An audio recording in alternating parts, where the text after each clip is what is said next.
खबर है मैं खुश आमदेद। मेरे साथ आर हमीद भट्टी साहब, तैयार मलिक साहब और मैं हूं सईद काजी। नाजरीन, आज एक लॉन्ग अवेटेड चालान जो है वो सबमिट किया FIA ने। एक बड़ा इनक्रिमिनेटिंग रिपोर्ट 4000 सफ़ात पर मुश्तमिल 28 इसमें तकरीबन अकाउंट्स हैं बेनामी मुबैना तौर पर, और उस पर तमाम लोग अरेस्टेड हैं 3 को छोड़ के जिनके नाम पे ये बेनामी अकाउंट है। इस पर हम बात करेंगे इसके क्या पॉलिटिकल क्या असरात होंगे और मियाँ साहब की अपनी सियासत पे इसका क्या असर पड़ेगा। तफसील से बात करेंगे। वज़ीर आज़म लाहौर का जो दौरा था वज़ीर आज़म का, वो अपने मकासद को आज बड़ी हार्ड हिटिंग स्पीच की उन्होंने, और अपनी वो इस बात पे कायम है कि पाकिस्तान में महंगाई का वो तसर नहीं है जो मीडिया और लोग कह रहे हैं। और गवादर का एहतजाज का नोटिस जनाब प्राइम मिनिस्टर साहब ने भी ले लिया और कहा कि हम उनके जो है दुख और प्रॉब्लम्स दूर करेंगे। मामला क्या है इस पर बात करेंगे। और फिर इंटरनेशनली दोबारा से धमकियाँ ईरान को मिल रही हैं और रूस को भी मिल रही हैं कि जो है वो यूक्रेन पे हमला ना करे, और इस पे इसराइल क्या हमला कर सकता है ईरान की एटमी तनसीबात पे। बड़ी साहब, ये खासी मैंने रिपोर्ट अभी देखी है, ये कोई 28 के करीब अकाउंट्स हैं, दर्जनों लोग हैं, और इल्ज़ाम वो ये लगा रहे हैं कि इस पैसे का शुगर के कारोबार से कोई लेना देना नहीं था। ये जो FIA का मुकदमा है, और बंदे भी उन्होंने पकड़े हुए 3 बंदे एट लार्ज हैं जिनके अकाउंट थे। बिस्मिल्लाहिर्रहमानिर्रहीम। काजी साहब, इसमें दर्जनों लोग हो चुके हैं जिनकी 20-20, 25-25 हज़ार या 50 हज़ार सैलरी कह लें तो 2-2 अरब रुपए उनके अकाउंट में आए थे। उनके पासपोर्ट भी नहीं बने बैरून मुल्क से, तो मेरी मुल्क से बाहर गए ही नहीं, मुल्क से बाहर कभी गए ही नहीं। और बाहर से उनके मुल्क में पाकिस्तान में मोहतरम शहबाज या हमजा साहब के अकाउंट में 2-2 अरब उन लोगों को कारोबार थे बाहर या वो भी नहीं थे? नहीं, कारोबार क्या बेचारे थे, उनके इधर घर में मकान भी पक्के नहीं है, उनके इस्तेमाल में गाड़ी भी नहीं है, मोटरसाइकिल ही है। लेकिन मेरी समझ में नहीं आ रहा, इतने अरसे से केस चल रहे हैं, आखिर इसका फैसला होगा कब? मैं अपनी तनहा सैलरी का चेक भेजूं तो बैंक मुझे 10 दफा पूछता है किस लिए आए हो, क्यों जा रहे हैं। हाँ भट्टी साहब, 10 दफा मैसेज आ जाता है। तो मुझे समझ में नहीं आ रहा काजी साहब के अरबों रुपए आए हैं, तो कोई पूछने वाला कौन से बैंक थे? ये पाकिस्तानी बैंक थे, कौन से इंडोनेशिया के बैंक थे कि एक आदमी इधर, हमारा एक साथी इधर कोई भी जो काम कर रहा है, 30,000 उसकी सैलरी और उस अकाउंट में 3 करोड़ अरब आ जाए, 10 लाख करोड़ आ जाए, 10 लाख आ जाए, 30 करोड़ आ जाए, तो मैं हैरान हूं कि हमें अपना दिए हुए चेक पे 4 फोन करते हैं कि जी आपका ये चेक है, ये आपके अकाउंट में पैसे आ रहे हैं। मैंने पिछले दिनों किसी से पैसे मलक साहब लिए, जी उधार लिए, तो जो तो मैंने उसको चेक दे दिया। 2.5 घंटे बैंक ने उसको जलील किया कि पैसे लेने क्यों आए हो। मैंने कहा भाई पैसे मैंने से उधार लिए थे, मैं वापस कर रहा हूँ और अपने अकाउंट से वापस कर रहा हूँ, मैं कौन सा फ्रॉड कर रहा हूँ? 2.5 घंटे। तो काजी साहब मुझे बताएं, इस केस में अभी तक सैकड़ों एविडेंस आ चुकी हैं, अदालतों को क्या चाहिए सजा देने के लिए? मुझे नहीं समझ आ रही। एक तो भट्टी साहब, एक जायज बात ये थी, अदालत बार बार कह रही थी चालान पेश करे, चालान पेश हो गया। इसमें 3 बड़े, मलिक साहब मैं आपकी तरफ आता हूँ, इसमें एक और केस का भी जिक्र किया जिसमें $5 मिलियन की मनी लॉन्ड्रिंग में बराह रास्त मुबैना तौर पर शहबाज शरीफ साहब थे, और ये बहरीन से हुई थी किसी हवाले से, और इसमें साग डार साहब का भी नाम आया था। इसके बाद जो नैब है $15 मिलियन की वो और तकरीबन FIA के पास जो है वो 16 अरब रुपया है। और ये जो उन्होंने इस पे कहा है कि जनाब ये लफ्ज़ इस्तेमाल किया है कि इसका शुगर से कोई ताल्लुक नहीं था, ये ज़ाती हैसियत में शहबाज शरीफ को नजराना की गई हैं, ये जो इनक्रिमिनेटिंग रिपोर्ट आई है वो है। तो अब अगर तो ये झूठ का पलंदा है जिस तरह कह रहे हैं, फिर तो सारी FIA को अंदर हो जाना चाहिए। अब फैसला तो लाजमी बात है अदालत करेगी, FIA ने तहकीक की है। मैं आज की आपको थोड़ी सी इतला देता हूँ। आज जो अदालत में पोजीशन ली है शहबाज शरीफ साहब, उनसे 5 सवाल किए गए हैं उन्होंने। मैं क्योंकि हम बात तो लंबी नहीं ना कर सकते, मुख्तसर उन्होंने 5 का 1, 2, 3 एक ही जवाब दिया। उन्होंने कहा मेरे पास मुझे टाइम चाहिए, मुझे टाइम सोचने के लिए चाहिए इसका जवाब देने के लिए। नंबर 2, मैंने अपने वकला के पास जाना है, उनसे मिलकर मैं आपको जवाब दूंगा। तो उन्होंने आज कोई जवाब नहीं दिया। जो उन्होंने प्रेस से बात की है, या वैसे जो आइडिया उन्होंने फ्लोट किया, उन्होंने कहा जी मेरा तो ताल्लुक ही नहीं था कोई शुगर इंडस्ट्री से, ना तो मैं वहाँ पे बैठता था, ना मैं मेरा इंतजाम था, मैं तो CM पंजाब था, और हमजा साहब जो थे उस वक्त MNA थे। अगर उनकी नोज के नीचे इसमें 2 मुलजम जो अक्यूज्ड हैं, उनके दोनों बेटे साहबजादे हैं, एक MNA हमजा शहबाज साहब है, दूसरे सलमान। अच्छा, एक मैं थोड़ी सी बात आपकी काट रहा हूँ, ये 16 अरब जो हम कह रहे हैं, जिस जमाने का 16 अरब है, आज ये को 50 अरब के करीब है। ये वो तो है, लेकिन मैं भट्टी साहब ये जो बात कर रहा हूँ कि इनको पता ही, इतना बड़ा सूबा, एक एक चीज का पता होता था। स्पीड है, एक ब्यूरोक्रेट ऐसे सामने खड़े होते थे, ये अरबों रुपए इनके नीचे से इधर उधर होते रहे, उन्हें पता ही नहीं चला, और फिर वो आते भी इनकी अपनी जेब में रहे। ये तो मासूमियत है ना, मासूम लोग सब मोहब्बत रखते हैं, मैं क्या करूं, मासूम लोग हैं, मुझे मलिक साहब से मोहब्बत है। आपके अकाउंट में कितनी दफा 2 अरब 4 अरब या 20 करोड़ 2 रुपए नहीं है भट्टी साहब, मैं मतलब वो घटिया बात तो नहीं कर सकता, मैं हाजिर नाजिर आप एक मुसलमान की हैसियत से 2 रुपए जिंदगी में कभी आए। तो मुझे बताएं, मेरे अकाउंट में मैसेज आ जाता कि आपके अकाउंट में इतने पैसे आए, क्या मैं नशे में हूं, मैं नहीं देख रहा अरबों रुपए क्यों आ रहे हैं यार, अनबिलीवेबल, इतना ऊपर एंड शट केस। लेकिन इस मुल्क में काजी साहब फिर कह रहे हैं, वो तो कह रहे हैं मुझे टाइम दे जवाब देने के लिए। नहीं, जवाब की जवाब ही कोई नहीं है, मेरे अकाउंट में आ रहा और फिर पैसे निकलवा रहा हूँ आगे से, मैं आपको दे रहा हूँ यार, आप डिनाई कैसे कर सकते हैं? कानून की इस जो भूल भुलैया में जो इंसाफ रुसवा होता है ना, जो कानून रुसवा होता है, इस मुल्क में ताकतवर को, मैं पहले भी कह रहा था, इसमें 50 खरब ले हैं, ताकतवर को सुधार नहीं हो सकता। मैं आज भी उसी बात पे कायम। लेकिन भट्टी साहब, अभी जो खबरें आ रही हैं मुस्लिम लीग नून के अपने हल्के बात करें, मियां नवाज शरीफ साहब की गिरफ्तारी के ज़मन में आपके पास कोई ऐसी खबर है? नवाज शरीफ साहब पाकिस्तान, शहबाज शरीफ साहब की मैं कह रहा हूं। देखिए, FIA के मुताबिक उनके पास बहुत ज़्यादा एविडेंस है, वो गालबन इंटरम पे हैं। अब उन्हें अरेस्ट करने के लिए उनकी इंटरम बेल रिजेक्ट होगी तो तब अरेस्ट होंगे ना। हाँ, आज ही अगर वो जज साहब, मेरे एक सादा सवाल है, अंदर जो बातें हुई, जो मेरी रिपोर्ट है, अंदर भी कोई जवाब नहीं था, वकीलों से पूछ कर देंगे, वकीलों ने कोई जवाब नहीं दिया, वकीलों ने कोई जवाब नहीं दिया, बाहर अदालत पूछ रही है तो कहते हैं जी साढ़े को कोई जवाब नहीं है। हुण की करिए कादी साहब, मैं तो देखें, अदालतों के काम अदालतों ने करने। मेरे जैसा नलायक आदमी के पास ये कागज़ दे देना तो मुझे पता लग जाएगा ये पैसे नजायज़ तरीके से आए हैं।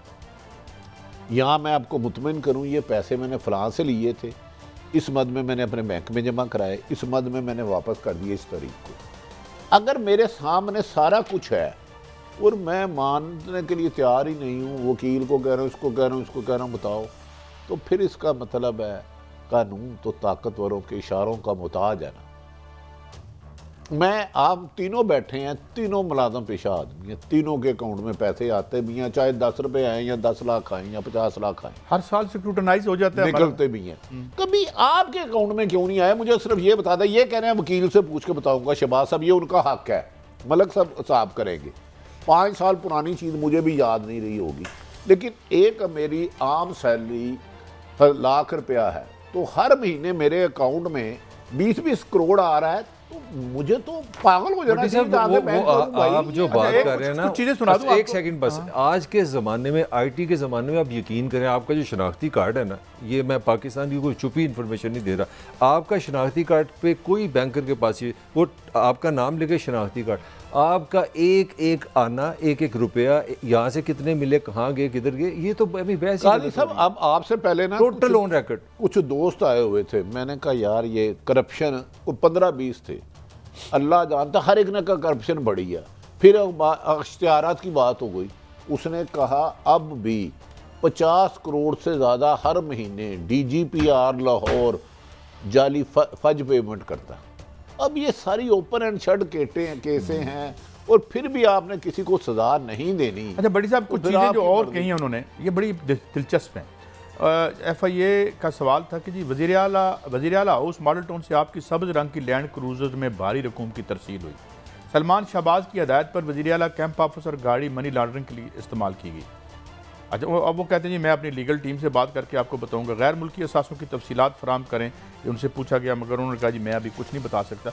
अब भट्टी साहब क्या करें? अगर तो ये इतना बड़ा झूठ बोला गया है तो इट इज़ वेरी ईजी कि यार ये मेरे पैसे ही नहीं है, भाई ये मेरा अकाउंट नहीं है, ये मेरे पास नहीं आए, तो बात खत्म हो जाती है। हम छुपा नहीं सकते साहब। ये मैं कह रहा हूँ, चाहे पाकिस्तान का वज़ीर आज़म है, अपोजिशन लीडर है, सुप्रीम कोर्ट की चीज़ें, इस केस को टेस्ट केस बना दें। अगर FIA ने मोहतरम शहबाज शरीफ पर गलत इल्ज़ाम लगाया, झूठे जाए, इन सबको अरेस्ट कर लेना चाहिए, वरना शहबाज शरीफ को करें। वो यार क्या हमें तमाशा बनाया हुआ, रोजाना हम प्रोग्राम करते हैं, वो आगे इनको बात याद कराई थी, आपको भी करवाता हूँ। गवर्नर हाउस में एक शख्सियत ने इस केस के हवाले से आपसे हमसे बात क्या की थी? यार देखें, मुझे तो शायद उन्होंने क्या जितने ये बच दे, यार इससे ज़्यादा कुछ पता है, इससे ज़्यादा पता। और आज भी जो हो रहा है, मैं ये नहीं कह रहा आज फरिश्ते हैं, अल्लाह माफ़ करे, नहीं कहाँ फरिश्ते हैं, लेकिन कादी साहब मौक़िफ़ ये है, उस अहम शख्सियत ने भी बात की। हमारे अपने FIA मैंने 20 साल एज ए रिपोर्टर ये बीट की हुई है, मुझे एक एक चीज़ पता है क्या हो रहा है। लेकिन मुझे बताएं, या इनको झूठी रिपोर्ट बनाने वालों को पकड़ ले, या जिसने जालसाजी की है उसको पकड़े तो सही। डेट पे डेट यार, अगर आप सच्चे हैं कि जनाब ये मेरा मामला बताएं। जब मैं अदालत के सामने जाऊं और मैं अदालत को कहूं जी मैं जवाब आज देना, कल देंगा, परसों देंगा, मैं बीच में से अभी अब अगली स्टोरी पे आ जाते हैं, एक शेडी किस्म का बयान हल्फी आ जाता है जिससे वो मुकरने की कोशिश कर रहे हैं। अब वो लंदन से चल पड़ा है, वो नहीं चला, वो मेरे पोते के पास है, नहीं वो अटार्नी वो जो नोटरी पब्लिक वाला था उसने कर, तो ये हम देख नहीं रहे होते इदारे। भाई साहब मेरे ख्याल में तो सच की अल्लाह ताला ने बड़ी खुशबू रखी है, लेकिन ये जो कानून की भूल भुलैयाँ बड़ा वकील करा ले, इस मुल्क में ताकतवर को सज़ा हो नहीं सकती और कमज़ोर ना हत्ते सज़ा 10-10 साल कैद काटता है। कड़वा सच इतना है, दुनिया बसीदा निज़ाम है, 90% लोग बिके हुए हैं, अकलियत हर जगह अच्छी होती है, और ये फाइल जिसके पास भी जाएगी 10 मिनट में उसको पता चल जाएगा। मैंने पुलिस की सैकड़ों इन्वेस्टिगेशन देखी है, जो दहशतगर्द पकड़े गए उनके इंटरव्यू किए हैं, डाकुओं के किए हैं, 1 घंटे में असेसमेंट हो जाती है ये बंदा ठीक है। लेकिन ये कानून का सहारा लेके नाक की मोम की नाक है ना, कभी इसको रिहा कर दिया, कभी मुझे लगता है कि इन्हें यकीन ही नहीं आता था कि कोई इनकी भी तफ्तीश करेगा। उन दर्जनों लोगों में से 3 को छोड़ के सारे अंदर हैं जो कहते हैं जनाब हमें ये कहते थे कि अगर आपने ये अकाउंट ना खोले तो हम आपको नौकरी से निकाल देंगे। ये बातें भी रिपोर्ट हुई हैं, तो उसके बाद क्या बात रह जाती है? कादी साहब यही तो बात है कि मेरी 25,000 है, मुझे आप गिरफ्तार कर रहे हैं, जिसके लिए मैं 25 अरब के लिए काम कर रहा हूँ उसके लिए कानून कुछ और कह रहा है। तो भाई साबित अच्छा वो बेचारे जिनको कोर्स किया गया कि ओए तुमने अगर ये हमारा काम ना किया तो तुम्हारी नौकरी कोई नहीं, वो सारे अंदर हैं। जो मेन बेनिफिशियरी है वो विक्ट्री साइन बना के फिर रहा है। कांग्रेचुलेशंस अलग साहब। नहीं बट काई साहब आप किस निज़ाम की बात कर रहे हैं जिसमें अभी इसी कमरे में हमने बताया 18 लाख आपके ज़ेर इल्तवा मुकदमा था। 18 लाख गिनना शुरू करें आपको पता चल जाएगा। तो वो मेरे ख्याल में ये आप सारी इस्लामी तारीख ले लें, जो मुसलमानों का सारा जो अरूज आया था किस बात पे आया था? इंसाफ पे आया था। तो किस समाज में जब आप इस तरह 18 लाख मुकदमे ज़ेर इल्तवा होंगे, मैं तो अब माहिर हो गया हूँ। अच्छा कादी साहब इतना डिले मेरी रहनुमाई करें, आपके ख्याल में इस मुल्क में कौन सा अदारा इंसाफ कर रहा है? मैंने भी 1-2 रिक्वेस्टें लोगों को की हुई हैं और कुछ नहीं किसी के खिलाफ कहा, मैं क्या जी इसमें मेरिट करा दें, मुझे तो आज तक नहीं मिला। लिहाजा मैं सब गोरख धंधा है, हर एक ने अपनी अपनी दुकान लगाई है, तमाशा हो रहा है, तमाशबीन देख रहे हैं। मैं तो उस वक्त मानूंगा जब ये पैसा रिकवर हो के सरकार के ख़जाने में आएगा और गरीब आदमी जो गांव में किसान है, मजदूर है, उनकी फलाह बहबूद पे लगेगा। मैं एक मैं आपको अर्ज कर दूं, ये आपने एंगल कभी अगर सुनेंगे ना आप, अगर सपोज ये 18 अरब रुपया है, इसने जो रियासत का नुकसान किया होगा वो कई 100 अरब रुपए का किया होगा, 2 नंबर ठेका दे दिया। मतलब मैं सही है, यानी जो असल रकम पाकिस्तान की बंगल हुई है, ये तो उस चोरी का मुबैना तौर पर इन्होंने हिस्सा लिया ना। आगे जो बेनिफिशियरी थे जिन्हें इनको पैसे दिए, उन्होंने भी 2 रुपए की चीज गवर्नमेंट को 100 रुपए की बेची होगी। इसी तो ये कोई थोड़ा मोटी बात नहीं है। और यार पैसा होता, कल परसों जो इंटरनेशनल आई है, पाकिस्तान को वर्ल्ड बैंक और IMF ने मजबूर किया कि महंगे गैस और पेट्रोल से बनाओ, पानी और बिजली से ना बनाओ। और ये अरबों रुपए का मुल्क को चूना लगता है, फिर इनको मिलता है 10 अरब रुपया मुल्क को चूना लगेगा, फिर अरब इनके हिस्से आएगा। लाहौर में जब मेट्रो बन रही थी उसका 7 करोड़ था जो स्टॉप बनने हैं। एक बहुत बड़े फिलासफर है, उनका बंदा आया, उन्हें क्या बधा पैसे मैंने कमीशन चाहिए, उन्हें क्या 7 करोड़ तो कि मैं तेन दे देंगा, 20-25 लाख दे देंगे। उन्हें कहा नहीं, 70 करोड़ पे गया था वो ठेका। वो जो रस्सों का था वो क्या था, कोई मामला स्टॉप बनने थे मेट्रो के। वो कादी साहब वो भी नहीं पकड़े गए, पहले भी नहीं पकड़े गए, और पकड़े इन्होंने भी नहीं जाना। कोई ताकतवर चीज़ आएगी, वो इत्तेहाद इसका इसके साथ बना देगी, इसका बना देगी, डाकूमानी। पाकिस्तान में अगर आपके पास हराम का पैसा है और ताकतवर हलकों में आपकी रिश्ता है, दोस्ती है, या कोई राब्ता है, आपको कोई नहीं पकड़ सकता। ये लिख के रख ले, कुछ नहीं होना, जो मर्जी। आगे बढ़ते हैं, हमने ये रोना तो रोते ही रहना है क्योंकि हमारा काम यही है। लेकिन ये कि अब आ जाते हैं राव शमीम साहब की तरफ। आज वो उन्होंने कहा है जी वो मेरा पोता भेजेगा। आज इलेक्ट्रॉनिक दौर है, 1 मिनट में आप व्हाट्सएप पे चीज़ को 1 सेकंड में दुनिया के किसी कोने से कहीं भेज सकते हैं। तो वो जो एक इंतहाई अहम एटमी राज है बयान अल्फी वाला, वो नहीं पहुंच रहा। बड़ा बेचारा किसी, वो भी ऊँटों पे बैठ के आ रहा है जिस तरह ऊँटों पे यहाँ पैसे जाया करते थे। कैसे दो चीज़ें तो आज एक लिहाज से मतलब साफ आया और ये मतलब जज साहब ने ये फरमाया, उन्होंने कहा ये जो बयान छपा है उन्होंने कहा वही है, बयान अल्फी तो आज उन्होंने कहा वही है। नंबर 2, आज जो हमारे सहाफ़ी भाई हैं जिनसे पूछा कि आपने ख़बर छापी है, उन्होंने कहा मैंने इनसे पूछा था, इन्होंने कोई इतराज़ नहीं किया था खबर छापने पे। तो मैं इन्वेस्टिगेशन की बात कर रहा हूँ जो अदालत में आई है, उससे तो इस्टेब्लिश हो गया है कि उनका बयान अल्फी जो खबरें आई हैं, मैं उस हवाले से बात कर रहा हूँ कि वो बयान भी वही है और वो सहाफ़ी साहब जो है उन्होंने उनसे लिया, वो कह रहे हैं मैंने इनसे पूछा, इन्होंने इतराज़ नहीं किया। कैसा मुझे इजाज़त है अपने मौक़िफ़ की। मलक साहब तो आपको एक बात सुना रहे हैं, जिस दिन पहली पेशी थी राना शमीम साहब ने कहा मुझे नहीं पता ये मेरा बयान है, और उस दिन तजाद आ गया। वो जिस जर्नलिस्ट हमारे भाई ने खबर छापी थी उसने कहा कि मैंने खबर छापने से पहले इनसे मौक़िफ़ लिया है। तो राना शमीम दिन का उस दिन भी कोर्ट में बयान था कि नहीं खबर छपने के बाद मुझसे महल लिया है। ओ यार कोलो फेल के इतने तजाद, तो फिर कहाँ जाए इंसाफ लेने के लिए। मैं ये दोनों चीजें पहली हेयरिंग निकाल लें। मैं तो आज आपको लेटेस्ट दे रहा हूं। उस दिन की बात कर रहा हूं जिस दिन नाना उन्होंने कहा जी मुझे नहीं पता इन्होंने कहां से लिया, और मुझे ये भी नहीं कन्फर्म ये मेरा बयान है क्योंकि मेरा लॉकर में पड़ा है। और जिस मेरे साफी भाई ने काबिल एहतराम बहुत रिस्पेक्टेबल है, उन्होंने कहा जी स्टोरी छापने से पहले, तो राना शमीम ने कहा स्टोरी छापने के बाद।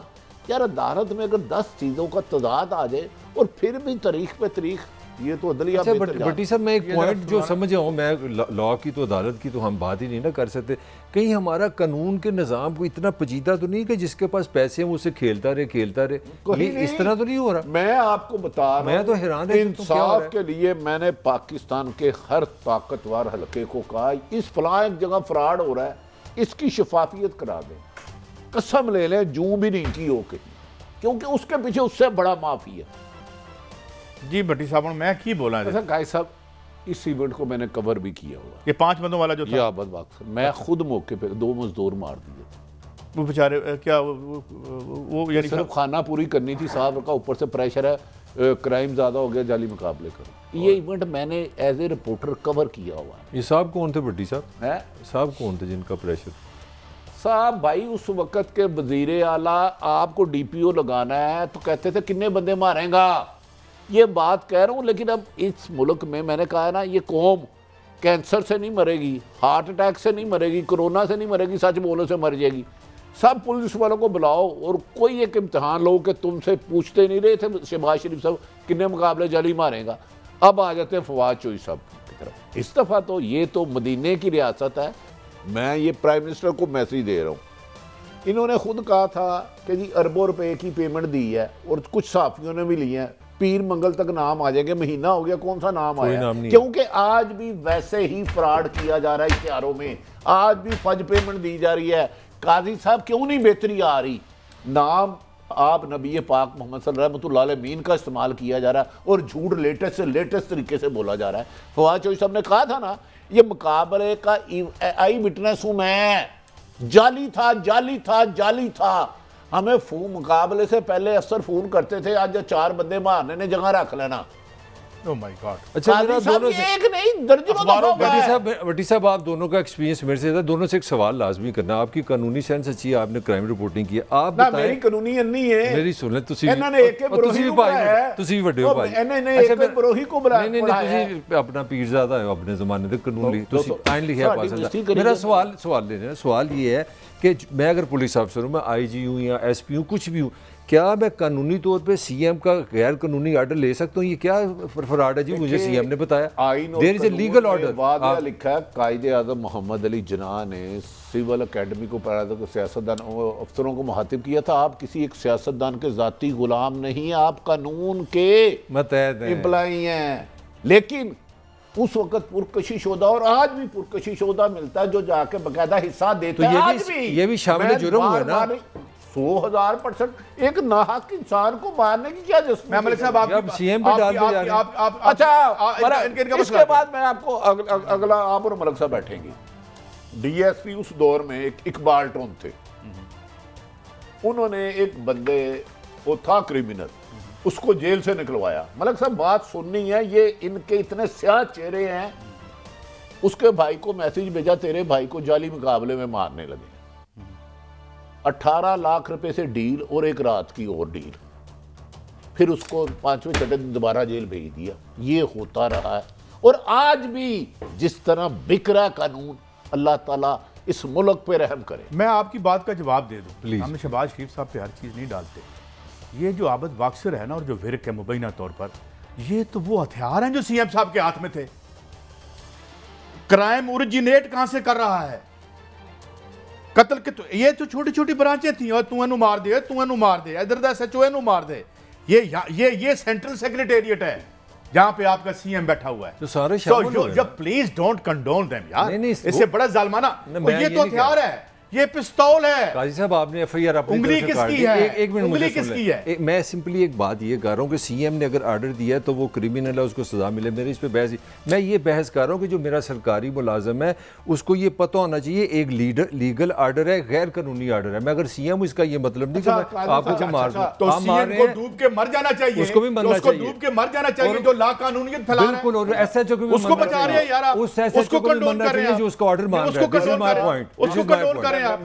खुदा का खौफ करो यार। कह रहे हैं ना, मैं कहता हूँ 100% गलत। दोनों चोर है, मैं ये कह रहा हूँ, दोनों मुल्ज़िम हैं। मैं एक नानी है जिसको आप बचाते हैं।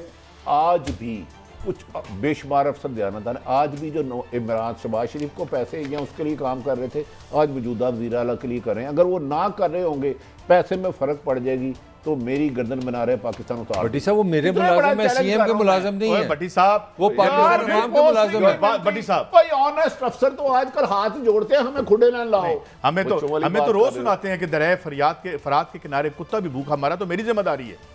जिम्मेदारी उसकी होती है जिसकी रिस्पॉन्सिबिलिटी उसकी होती है, जो सबसे बाख्तियार होता है। एसएचओ डीपीओ बाख्तियार नहीं होता, सीएम बाख्तियार होता है जिसने जुर्म को रोकना होता है। अच्छा, मतलब वो जुर्म करवाना काजी साहब वो एसएचओ बड़ा बुरा है, ये ठीक सी जिन्हें ऑर्डर वो भी गलत है। काजी साहब देखो, गल समझ नहीं आती। जुर्म करने वाला उससे बड़ा जालिम और जुर्म करवाने वाला उससे बड़ा जालिम, इसमें कोई बहाम नहीं। हाँ। लेकिन क्या पिछले 3.5 सालों में जो पीटीआई की हुकूमत आई है, एक बंदा पे भी करप्शन का केस नहीं हुआ, सारे फरिश्ते आ गए। नहीं, जिस तरह आप 2 मिनट पहले कह रहे थे बात की, यहाँ करप्शन की प्रोटेक्शन का एक निजाम। मलक साहब मैं इतना पूछ रहा हूँ, इमरान खान साहब मदीने की रियासत, तो ये नहीं बचेंगे। अच्छा, टाइम का मदीने की रियासत का मैंने साहिब इल्म से ये मशवरा लिया है कि ये इस बंदे का किरदार, उसने कहा कि ये खुदा की खुदाई को चैलेंज दे रहे हैं, क्योंकि रब का महबूब था नबी पाक वसल्लम, ये उसके नाम पे झूठ बोल। और इंसाफ था। मुझे बता दे 3.5 साल में आपके सामने कौन से बड़े करप्ट लोगों को पकड़ा गया? मैं तो एक नहीं नाम ले, इसका मतलब है ये 3.5 साल फरिश्तों। अच्छा, ये खबर आ गई है जराये से, बड़ी साहब जराये से खबर आ गई है कि वो बहुत लॉन्ग अवेटेड जो एक बड़ी तहरीर जो तारीख में बड़े सुनहरी रूप से लिखी जाएगी, वो बयान हल्फी मुबैना तौर पर अदालत को वो वसूल हो चुका है। तो अब क्या इसमें से निकलना है? नहीं, वो तो उन्होंने कह दिया, मैंने आपको खबर एक्सप्लेन कर दी। उन्होंने कहा जो छपा है वही मेरा बयान है, वो उसमें तो मेरा ले। अच्छा भट्टी साहब, ये कैसे साबित करेंगे आप? कादी साहब 2 मिनट, आप बयान हल्फी को, मुझे नहीं पता लगती कि क्यों इतनी अहमियत दे रहे हैं। आप दोनों को हक है और मैं आपसे सीखता हूँ। बयान हल्फी एक मैं कागज लिखता हूँ कि काजी ने फलां फ्रॉड किया, उस बयान हल्फी की एक कागज से ज्यादा हैसियत कोई नहीं है। साबित तो मैंने करना है, राना शमीम साहब ने साबित करना है कि साकिब निसार साहब, जिसका इतना कसूर है कि ये राना शमीम जैसे करप्ट आदमी के केसों के खिलाफ उन्होंने कुछ फैसले किए, उनको आज सजा मिल रही है। शरीफ फैमिली जो शुरू से कानून से बाला थी, उनके खिलाफ फैसला देने की साकिब निसार साहब का इसके अलावा कोई कसूर नहीं है। ये मैं आपको चैलेंज कर रहा हूँ, ये साबित कर गए ना, एफिडेविट पहुँच गया नहीं पहुँच गया, साबित ये करे कि इनकी बीवी राना शमीम की, मलक साहब आपके लिए, साकिब निसार तो दरवेश आदमी है ना, साकिब निसार को 1000 मैसेज किए हुए राना शमीम की बीवी ने। वो शायद वो कहते हैं कि बहन भाई वाला उनका प्यार था किस तरह का, उन्होंने कहा, उन्होंने माना, उनको एक्नॉलेज किया। चोरों के कहने पे आप अदलिया की इज्जतें उछालोगे, आप वो लोगों पे, मैं इल्जाम लगा देता हूँ कि फलां आदमी। साहब एक बात तो देखे ना, मैं अगर 1000 मैसेज सिर्फ राना शमीम को मैं एक चैलेंज करता हूँ, ये अदालत है ना, अदालत बेहतर समझती है, ये अपनी और अपनी बेगम का टेलीफोन फराजी कराने के लिए दे दे। अगर नून लीग से इनके रिश्ते ना हुए और उसकी बेगम नून लीग की किस किस क़यादत को मैसेज करती थी और राणा शमीम किसको करता था, फिर भी मुझे पकड़ लेना। कितनी बड़ी खबर दे रहा हूँ मलक साहब, और सारा अदालत उसको राणा शमीम को कहे जब तेरी बेगम का टेलीफोन है वो भी ले आ बच्चे, और क्योंकि इल्जाम ये लगा रहा है हाँ। और अपना भी ले आ, एक्सपोज हो जाएगा ये। इस खेल के गनवाने खेल के पीछे, अदलिया की बदनामी और रसवाई की गनवानी साजिश के पीछे असल किरदार कौन है जिनके केस इस वक्त। बड़ी साहब इसमें एक लॉजिक तो देखें ना, मिसाल के तौर पर मैं इस मिसाल का किसी और से नहीं ताल्लुक, मेरे आपसे ताल्लुक है कि मैं यहाँ पे एक अच्छा काम पीएन का भी नहीं कर सकता कि मैं यहाँ चाय भी इस मुनासिब आपको नहीं बना के देता और आप मुझे डीएन लगा दें, तो फिर आपकी हर बात तो मैं मानूंगा ना यार। इत्तेजाज हसन साहब करोड़ दफा कह चुके हैं, इस जज को उन्होंने सदर बनाया, इस जज को फो बनाया, इसके बाद भी कितना सबूत आपको चाहिए यार। अगर आपने मानने नहीं कहा है ही चिट्टा ताड़ा तो फिर मगर भट्टी साहब आपकी बात तो ऐसे लगता है कि पाकिस्तान का वजीर आज़म के पास इतनी पावर होती है जो मर्जी कर दे, बाद में आप सारे उस पर FIR जब वो कार होता है कोई इदारा नहीं है, कोई इंटेलिजेंस नहीं है, नवाज को पकड़ने वाले अदारे 16 अरब आपका बाहर जा रहा है, किसी को नहीं पता। मुझे ब्रेक है, मुझे चलेंगे सब पता लग गया नहीं, ऐसी बात आप सब पता लग गया। ऐसी बात न करें।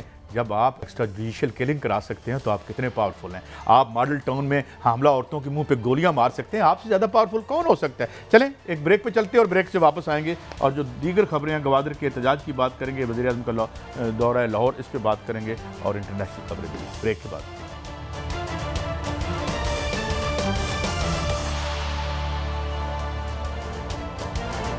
Welcome back. अच्छा बड़ी साहब, एक बड़ी हार्ड हिटिंग स्पीच की है प्राइम मिनिस्टर साहब ने, उनका एक अपना बयानिया है और वो कहते हैं कि जो मीडिया और ये दीगर जो इसकी बात करते हैं, इसकी महंगाई वगैरह की और ये वो और भी उन्होंने बहुत बातें की हैं। तो आप क्या समझते हैं इस लाहौर के दौरे की क्या अहमियत थी? लाहौर के दौरे की वही अहमियत है जो 2014 के लॉन्ग मार्च की थी। लाहौर के दौरे की वही अहमियत है जब वो कह रहे थे रात को अंपायर की उंगली उठेगी। लाहौर के दौरे की वही अहमियत है जो नवाज शरीफ की 1985 में थी, 1988 में थी, 1997 में थी, 1913 में थी, 2000 सवाए 2013 में, सवाए अल्फाजों के कुछ नहीं, अल्फाजों के कुछ नहीं। मैं आपको कह रहा हूँ इस दौरे में उन्होंने कोई एक भी करप्ट आदमी के ख़िलाफ़ कार्रवाई नहीं की। उन्होंने एक ही, कहते हैं महंगाई नहीं है, जो बंदा सरकार के पैसों पर आए, जहाद है उनका हक है, वज़ीर आज़म का आइनी और कानूनी हक है और हम उनका एहतराम करते हैं। गवर्नर हाउस में रहे, पौना घंटा ट्रैफिक ब्लॉक हो जाए, IG चीफ सेक्रेटरी, और कम से कम ये दौरा हुकूमत को 2-3 करोड़ पे पड़ा होगा जिन्होंने अपने सारे काम छोड़ के वो पहुंचे। इसमें अवाम का क्या फ़ायदा हुआ? और भट्टी साहब वो दबी दबी खबरें आ रही हैं कि चीफ सेक्रेटरी और IG को हो सकता है कोई तबादला इस तरह का चक्कर हो सकता है। इससे पहले 7 चीफ सेक्रेटरी और IG बदल लिए, 700 भी कर सकते हैं वज़ीर आज़म, वो कर लें। सो व्हाट, मैं कह रहा हूँ अवाम का क्या फ़ायदा? वो कहते हैं महंगाई नहीं है। वो तो मलक साहब सस्ता तरीन, सॉरी नहीं भट्टी साहब करेक्ट कर रहा हूँ, आपको पता है, वो कहते हैं ये दुनिया का पाकिस्तान सस्ता तरीन मुल्क है। महंगाई तो लफ्ज़ ज़राए आमदन फ़ीकस आमदन में कितना है? मेरा को हम 200 में से को तकरीबन 160। गवर्नर पंजाब के भी कुछ दुख दर्द थे या मुबैना तौर पर वो दूर हो गए। गवर्नर पंजाब के खासे दुख दर्द थे। वज़ीर आज़म किसी दूसरे बंदे का इंटरव्यू भी कर चुके हैं। वो पार्टी भी बड़ी तगड़ी है, बहुत मोटी पार्टी, बहुत मोटी, अनबिलीवेबल। लेकिन मेरी ज़ाती इंफॉर्मेशन के मुताबिक चौधरी सरवर रिज़ाइन नहीं देंगे। वज़ीर आज़म का इख्तियार है, उन्हें निकाल दे तो निकाल दे, क्योंकि वज़ीर आज़म सिर्फ और सिर्फ एक काम नहीं करेंगे, बाकी हर काम करेंगे। वो चाहे उन्हें इस्टेब्लिशमेंट की ताकतवर तरीन शख्सियत कहे, अदलिया की कहे, वो बुज़दार को नहीं चेंज करेंगे, क्योंकि बुज़दार कुछ लोगों के लिए सोने का पहाड़ है, चिड़िया नहीं। सोने का पहाड़, चिड़िया और पहाड़, आपने हमेशा सोने की चिड़िया सुना होगा। वो सोना कहाँ से आता है? वो कोई अपना पंजाब सोने मेरे आपके हकूक पे। मगर देखें भट्टी साहब, मैं कोई वो नेगेटिव बात नहीं कर रहा। पंजाब आपका 60% है। पंजाब का जो फेस है, मैं पॉलिटिकल बात कर रहा हूँ, अगर आप पंजाब को आप इग्नोर कर देंगे, हालांकि आम बंदे को अंदाज़ा नहीं कि इमरान खान खुद भी लाहौरी है, पंजाबी है, तो उसको तो ज़्यादा समझ है 60%। आप समझते हैं कि लोग सेटिस्फाई हैं पंजाब में, CM पंजाब से? सीधी मैं बात करता हूँ, मैं किस तरह ये अफोर्ड कर सकते हैं? मैंने तो कल परसों भी कहा था पंजाब पे 5 नायब बनानी पड़ेगी। मैं तो अभी उस बात पे कायम हूं। तो खान साहब को समझ नहीं है, आप जो बात कर रहे हैं, आपको हर चीज़ पता है। आप कह रहे हैं समझ नहीं आई, मैं कह रहा हूँ पता। तो वो इतना बड़ा रिस्क क्यों ले रहे हैं फिर? ये अब कादी साहब बेहतर असेसमेंट कर सकते हैं। पॉलिटिकली विजडम का तो कोई जवाब नहीं, असेसमेंट खुदा ना खास्ता देखे हमारे लिए हर पॉलिटिशियन काबिल एहतराम। साहब पहली बात तो ये है कि एक बात आप मैं समझ लेना चाहता हूँ अपने लिए, जो मैंने समझ ली है, वो ये है कि इस निज़ाम में करप्शन वही काम करती है जो इंजन में मोबाइल करता है। आसान लफ्जों में लोगों को आसान लफ्जों में मोबाइल ना हो तो गड्डी इंजन सीज हो जाता है। मतलब आपसे मैंने करप्शन आपके इस जो प्रेजेंट आपकी डिस्पेंसेशन है, जो आपका मौजूदा निज़ाम मीशत है, इसमें क्या कहा था एक बहुत बड़े आदमी ने, नाम नहीं लेते चले, वो कहते थे मेरे पास कुछ पहिए हैं जो मैं फाइलों को लगा देता हूँ। फाइलों को पहिए लगा देते हैं ना। आप मुझे बड़ी साहब आप मुझे बताएं, और यार आप जैसा बंदा जिसको हर आदमी जानता है, आपको पता चले कि जो मकान 40 साल पुराना था आपका, वो तो आपका है ही नहीं।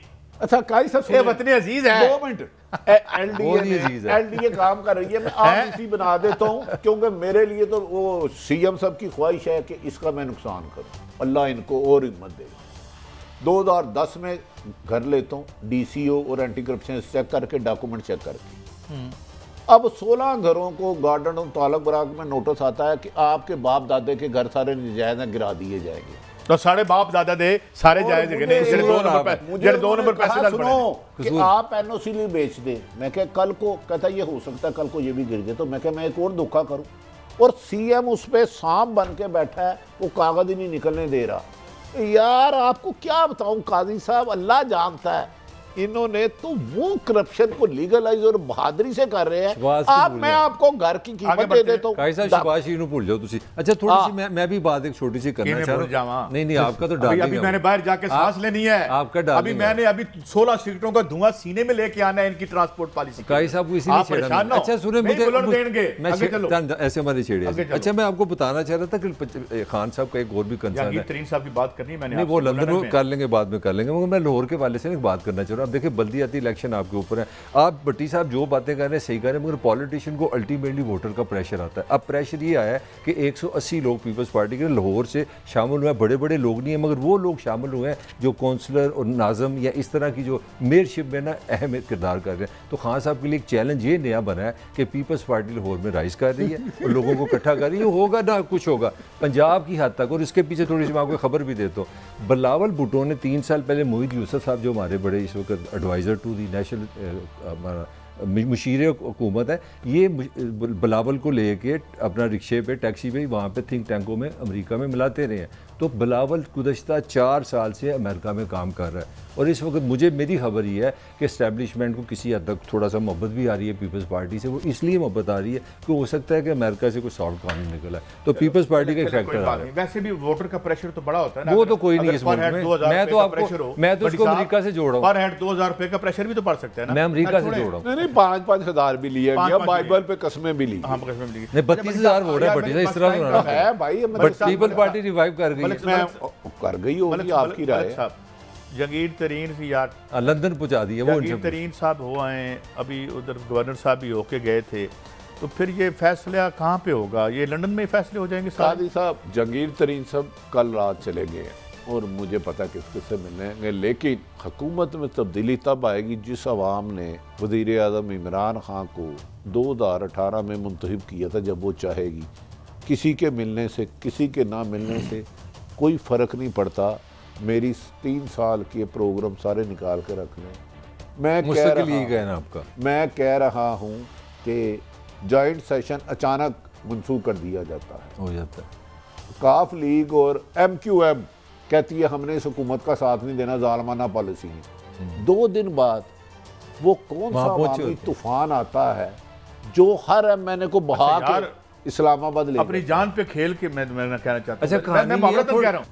अच्छा तो भट्टी साहब ये मुझे आप एक बात बताएं, तो ये तो फिर मैं समझता हूँ कि ये इनके क्रेडिट पे ये जो 26 अरब रुपए की मनी लॉन्ड्रिंग है, तो इससे इनके क्रीडेंशियल्स बेहतर हुए हैं इनके PM बनने के लिए। अच्छा ये देखे ना कैसी बात है, वो कह रहे हैं मरियम नवाज नाहल है, अहल नहीं है, नाहल हुई ना, तो नाहल साबिक वज़ीर आज़म के पीछे, साबिक वज़ीर आज़म उसके पीछे नारे लगा रहा होता है। उसका कैलिबर ज़हनी सोच देखें, जिसे अदालतें नाहल कर रही हैं, सही किया गलत किया वो अदालतें जाए। भट्टी साहब यहाँ थोड़ा सा आपसे इख्तलाफ करूँ, देखिए अदालतों का एक अपना निज़ाम है, सियासत है, इस तरह तो ना करें। मतलब है आपने 60s में आपका मुल्की निज़ाम किसी को नाहल कर दे, करप्ट कर दे, बेगुनाह, उसकी कोई हैसियत यार आपकी वो दुनिया सारी जिस नंबर पे आपके अदालती निज़ाम को रखती है, मेरा मुंह बांधी रहने दें। कितने 126 है 120 बस हाँ सही आना था। तो इसमें कौन तो सी इस बुरी मुल्क बात ने है? क्या किया, आपकी अदालतों ने शेख मुजीब को गिरदार का, भुट्टो को फांसी दे दी, नवाज शरीफ को नाहल कर दिया, गिलानी को निकाल दिया। यार तो बात सारी तो सियासत आपकी ठीक है ना यार, अदालतों में हम हर अदालत में जस्टिस ओ मलिक है, कयूम काजी को कहाँ साहब लेके आए। आए? ओ काजी साहब आए। जस्टिस मलिक कयूम साहब को कैसे लाए लेके आए? वापस लाए। तो ऐसे बोल रहे थे जैसे कोई चपड़ासी भी नहीं मलक बोलता। साहब से रहनुमाई ले लेते चपड़ासी हैं। भी नहीं बोलता अपने अफसर से। सारे ही बुरे हैं। ब्रेक है भाई। अब मुझे बताएं कोई ऐसा कानून बताएं जिससे नवाज शरीफ, मरियम, शहबाज और हमजा के सारे केस खत्म हो वो एक जाए। टेलीफोन मुतमिन तो एक टेलीफोन बस ये कानून है। आगे एक चलो। मच्छर इंसान को। एक बात टेलीफोन तो सच है, मैं ऐस बोलो अगर मलिक साहब अगर इनकी औकात एक टेलीफोन है, प्लीज स्टॉप। एक ब्रेक है, ब्रेक के बाद हाजिर होते हैं और कुछ गवादर की भी बात करेंगे। इजराइल और ईरान जंग का जो खुदा न खास्ता एक नक्शा बन रहा है, उस पर भी बात करेंगे।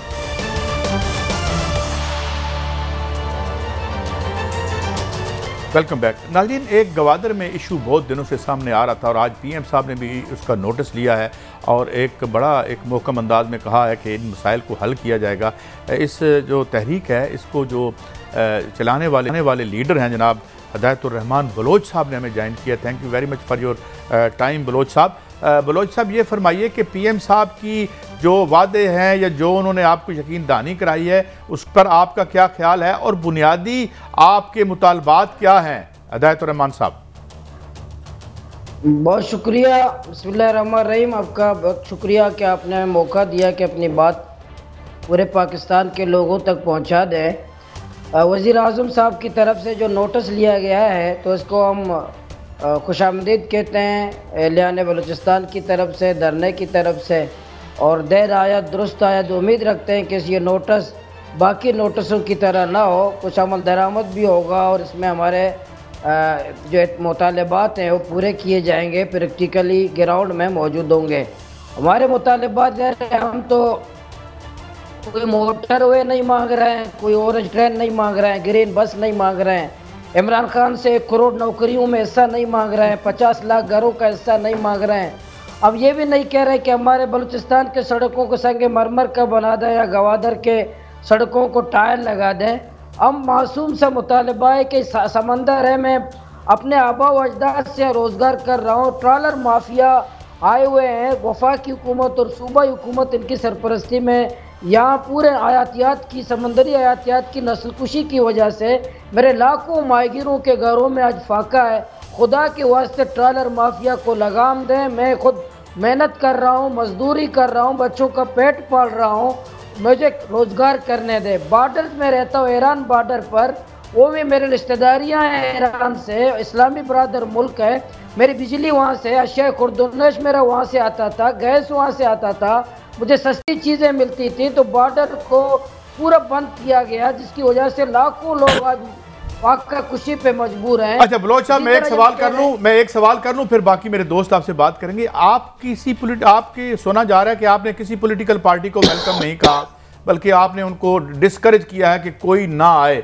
तो आपका जो है वो डांडे जमात इस्लामी से जोड़े जा रहे हैं, ये कहाँ तक दुरुस्त है? और क्या ये खुद रो अवामी मूवमेंट है, सियासी पार्टियाँ इसमें नहीं है? बलोच साहब, मैं तो जमात इस्लामी का नज़रियाती फ़िक्री कारकुन हूँ, उसका ज़िम्मेदार हूँ, सूबाई जनरल सेक्रेटरी का। आज मेरे धरने में तमाम पार्टियाँ जो मौजूद है, जो कौम से मोहब्बत करते हैं, आवाम से मोहब्बत करते हैं, इस सरजमीन से मोहब्बत करते हैं, और तमाम पार्टियाँ मेरे साथ मौजूद है। बाकी जो हुकूमतों में ज़ाहिर वो मौजूद नहीं है, बाकी तमाम जमातों को मैंने दावत भी दी है, उनके घरों में भी गया हूँ, वो मेरे पास धरने में मौजूद हैं जी। अच्छा बलोच साहब, गुजारिश है, हमारी दुआ है कि अल्लाह ताला आपके मसाइल हल कर ले। जब तक बलोचिस्तान नहीं तरक्की करेगा, इनकी महरूमियाँ दूर नहीं होंगी, पाकिस्तान तरक्की नहीं करेगा। गो कि इस मुल्क में इंसाफ नायाब है। सिर्फ ये बताएं, आप क्या समझते हैं इस ट्रॉलर माफिया जो है इसकी पुष्टपनाही कौन कौन कर रहा है? कम से कम उन लोगों के तक आप हक में वक्त तक आपकी आवाज़ तो हम पहुँचाने की कोशिश करें। दुरुस्त का देखिए, जितने माफियाज मुल्क में होते हैं तो माफियाज के लोग होते हैं। अब हम देखिए, हम ये बताएं ताकि करें, नाम दे दें, लेकिन इतना तो अकल हमें है कि पूरा 29 दिन एहतजाज हो एक मसले पर, वफाकी और सूबाई हुकूमत बेबस हो, तो आप क्या अंदाज़ा लगाते हैं कि कितना ताकतवर होंगे, कितने बड़े लोग ये होंगे? नहीं बलोच साहब नहायत अदब एहतराम से हाकिम वक़्त चीफ एग्जीक्यूटिव मुल्क के वज़ीर आज़म होते हैं, वज़ीर आला होते हैं, और आपको इंसाफ मिलना बीइंग पाकिस्तानी आपका हक है लाहौर से रहने वालों से ज़्यादा। तो आप क्या तवक्को कर रहे हैं कि वज़ीर आज़म साहब ने जो आपसे रब्ता किया या सूबाई हुकूमत ने किया, आपको इंसाफ दे देंगे? आप मुतमिन हैं? देखें, अब तक तो 29 दिन हो गए तो मैं मुतमैन नहीं हूँ। अभी नोटिस कज लिया है, अगर अभी 1-2 दिनों में अगर ये हमारे मुतालबात पूरे करते हैं, हम नाउमीद तो नहीं है, उम्मीद पे हैं, हम मायूसी नहीं फैलाते, हम उम्मीद पे हैं, जद्दोजहद करने वाले सियासी कारकुन हैं, हम कौम को मायूस भी नहीं करते, नौजवानों को मायूस नहीं करते, हम जद्दोजहद की दावत देते हैं, आज नहीं तो कल, कल नहीं तो परसों, इंशाअल्लाह ये अंधेरी रातें ख़त्म होंगी। हम जद्दोजहद के करने वाले लोग हैं, कुर्बानी देने वाले लोग हैं, तो अगर आज नहीं मानेंगे तो हमारा एहतजाज जारी है, जब मानेंगे इंशाअल्लाह देखा जाएगा। अच्छा बलोच साहब, आज मैं सुन रहा था आपके जो हुकूमत बलोचिस्तान के नुमाइंदे हैं वो कह रहे थे हम 29 दिनों से कोशिश कर रहे हैं कि आपसे मुज़ाकरात करें, मसाइल हल करें। अब वज़ीर आज़म का भी बयान आ गया। मैं आपको एक सवाल के 2 एंगल चाह रहा हूँ आप दें, वो कौन सा आपका मुतालबा अहम है? जो अगर वो फेडरल हुकूमत, जिस तरह ईरान से जो सरहदी तजारत है वो तो फेडरल हुकूमत के मतहत है, इसी तरह ये जो ट्राले वाला मामला है, साफ पानी का आपका मसला है, चेकिंग के आपके मसले हैं कि लोगों को चेकिंग किया जा रहा है, तो कुछ कौन से ऐसे काम है जो वफाकी और सूबाई हुकूमत करे तो आप ये धरना छोड़ देते हैं? और अगला मेरा इसके साथ ही एक सवाल है कि अगर वो नहीं आपके मुतालबात मानते तो आप गवादर से क्या कोयटा क्या रुख करेंगे? जी, आपको जो पहला सवाल है, देखिए हमारे माश का है, हम ये पूरी दुनिया में वाहिद एहतजाज है जो नौकरी नहीं मांग रहा है, कह रहे हैं मैं नौकरी कर रहा हूँ, मजदूरी कर रहा हूँ, मेहनत कर रहा हूँ, मुझे करने दे। मुझे दुनिया का कोई एहतजाज बताए वो मजदूरी खुद कर रहा है, खुद मेहनत कर रहा है, बच्चों को पाल रहा है, बच्चों का पेट पाल रहा है, मैं कर रहा हूँ कि मुझे करने दे, हुकूमत वक्त मेरा तावन करे, मुझे सहूलियत फराहम करे। मैं मजदूरी कर रहा हूँ, मैं टैक्स दूंगा, मैं पाकिस्तान को टैक्स दूंगा, गवर्नमेंट को टैक्स दूंगा, मुझसे लो, मुझे नहीं दो, मैं खुद मजदूरी कर रहा हूँ। मुझे बताओ कोई एहतजाज ऐसा हुआ है? कोई किसी मुतालबा करता है? ये समंदर में मैं खुद मजदूरी करता हूँ, मैं खुशहाल था, मैं सरकारी मुलाजमत ज़्यादा खुशहाल था। जो माहाना सरकारी मुलाजम को मिलते मुझे दिन में मिलते थे, मैं रोज़ाना कमाता था इस समंदर से। क्यों समंदर को बर्बाद किया? मेरे हज़ारों लाखों लोग आज फाके पर मजबूर है और सूबाई हुकूमत और वफाकी हुकूमत वो टस से मस नहीं होते। तो इसी तरह अगर गैर कानूनी जो आपका इतराज़ है, गैर कानूनी जो ट्राले आते हैं, अगर ये हुकूमत पाबंदी लगा देती है तो आप एहतजाज छोड़ देंगे फिर? ये मैं पूछना चाह रहा हूँ। बिल्कुल बिल्कुल छोड़ोगे कि हम तो रोड पे सड़क पे सोना मजाक है। 29 दिन पे सड़क साहब आपने एक और अहम बात की कि ईरान के दोस्त, क्या उधर अगर स्मगलिंग हो वो तो मुनासिब नहीं है, उस पर ड्यूटी होनी चाहिए कि वो भी आपका क्या मुतालबा है? क्या मुझे समझ नहीं आई। लोग दे रहे हैं, देखिए स्मगलिंग के नाम पर जो करते हैं ना लोग, जो कस्टम टैक्स को ड्यूटी के ज्यादा दे रहे हैं, पत्ता ले रहे हैं, उस टैक्स से ज्यादा ले रहे हैं। कानूनी करो तो थोड़ा लोग पैसे देंगे, टैक्स देंगे। कानूनी क्यों नहीं करते? क्योंकि इस इदारों के इंटरेस्ट में नहीं है। अगर अभी दिन में 10 करोड़ कमा रहे हैं, उस वक्त 10 लाख हो जाएंगे। ये 10 करोड़ एक रात के कैसे वो गंवा सकते हैं?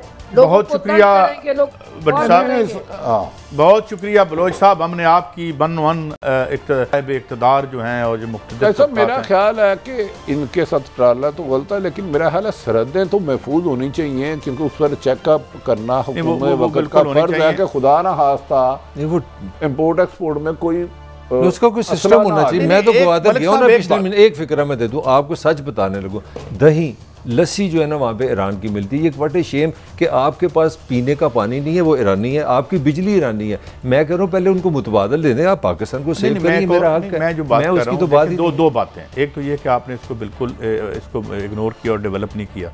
इतना मिनरल पीने का पानी नहीं है, ये गवादर की मैं बात कर रहा हूँ।